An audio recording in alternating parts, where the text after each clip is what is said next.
Olá! Nesta aula nós falaremos sobre a política interna durante o Segundo Reinado.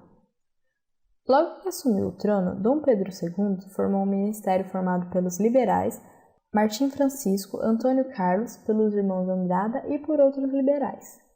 A Câmara, porém, continuou composta em sua maioria por conservadores e Dom Pedro II a dissolveu e convocou novas eleições parlamentares. Para garantir a maioria na Assembleia, os liberais apelaram a fraudes e até mesmo a violência, fazendo essa eleição ser conhecida como eleições do cacete.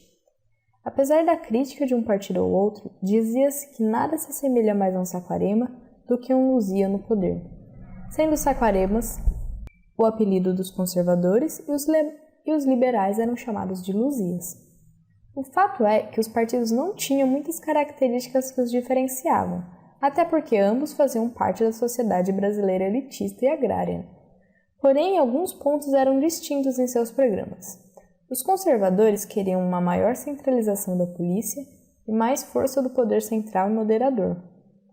Os liberais queriam mais autonomia das províncias, redução do poder moderador, fim da Guarda Nacional, liberdade do comércio, da indústria e da educação e eleições diretas nas grandes cidades. Percebam, porém, que nenhum dos dois estavam dispostos a romper com estruturas sociais, como a escravidão.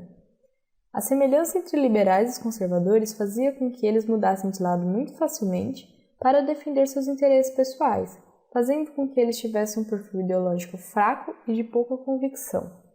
Algumas dificuldades que vinham do período regencial continuaram após Dom Pedro II ser aclamado como imperador, como a farroupilha que ainda acontecia no sul, e os liberais e conservadores ainda disputavam o poder. Descontente com os liberais na Assembleia, os conservadores passaram a demitir liberais quando era possível. Houve também uma grande divulgação dos métodos dos liberais para eles terem conseguido vitória nas eleições, o que os deixou muito mal vistos pela população.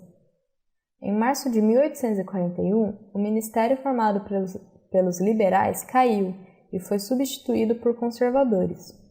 Com isso, o regressismo do último regente Araújo Lima voltou a vigorar e medidas mais centralizadoras foram adotadas.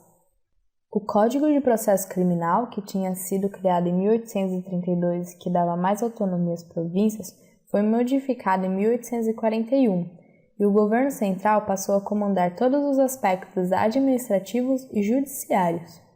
A Guarda Nacional passou a ter seus membros nomeados pelo imperador, deixando de ser usada pelas elites agrárias locais como a milícia. O exército seria responsável pela defesa das fronteiras e a Guarda Nacional pela defesa interna e deveria manter a ordem. Essas medidas consolidaram o poder centralizador tão almejado pelos conservadores. A resposta liberal já veio no ano seguinte, em 1842, entre maio e junho, quando as províncias de Minas Gerais e de São Paulo revoltaram-se contra as medidas centralizadoras. Para amenizar as tensões entre conservadores e liberais, houve no Brasil o chamado parlamentarismo às avessas. Além do poder moderador e do Conselho de Estado, a partir de 1847 passou a ter o presidente do Conselho de Ministros, que formaria e chefiaria o gabinete. Essa figura é comum no parlamentarismo, porém, em outros lugares, o presidente é nomeado pela Câmara. Mas no Brasil ele era nomeado pelo imperador. Em caso de conflitos, Dom Pedro II poderia dissolver a Câmara e convocar novas eleições. Por esses motivos foi chamado de parlamentarismo às avessas. O poder executivo, o poder moderador, definia o poder legislativo e com isso o Brasil teve 36 gabinetes, que geralmente se alternavam entre liberais e conservadores, e eram controlados pelo imperador. Isso gerou uma certa harmonia, de acordo com os interesses de Dom Pedro II. Em 1853, o presidente do Conselho de Ministros, Honório Hermeto Carneiro de Leão, nomeou para o gabinete ministros liberais e conservadores. Esse foi o início da Era da Conciliação, sendo essa uma das características das primeiras décadas do reinado de Dom Pedro II, a relativa estabilidade política em comparação com os períodos anteriores. Mas, durante esse período em que a estabilidade estava sendo construída e uma onda de processos revolucionários estava acontecendo na Europa, aconteceu em Pernambuco a Revolução Praieira, em 1848, sendo uma das causas a centralização política que vinha se consolidando no Império. A família Cavalcante era a grande detentora do poder em Pernambuco. Eles lideravam tanto o Partido Liberal quanto o Conservador. Havia um versinho sobre isso que ficou muito popular no período. Quem nascer em Pernambuco deve ser desenganado, ou há de ser cavalcante ou há de ser cavalgado.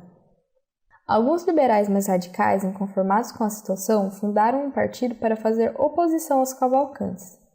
Como a sede do partido ficava no jornal Diário Novo, cujo prédio estava na Rua da Praia, o partido ficou conhecido como Partido da Praia e seus participantes como praieiros.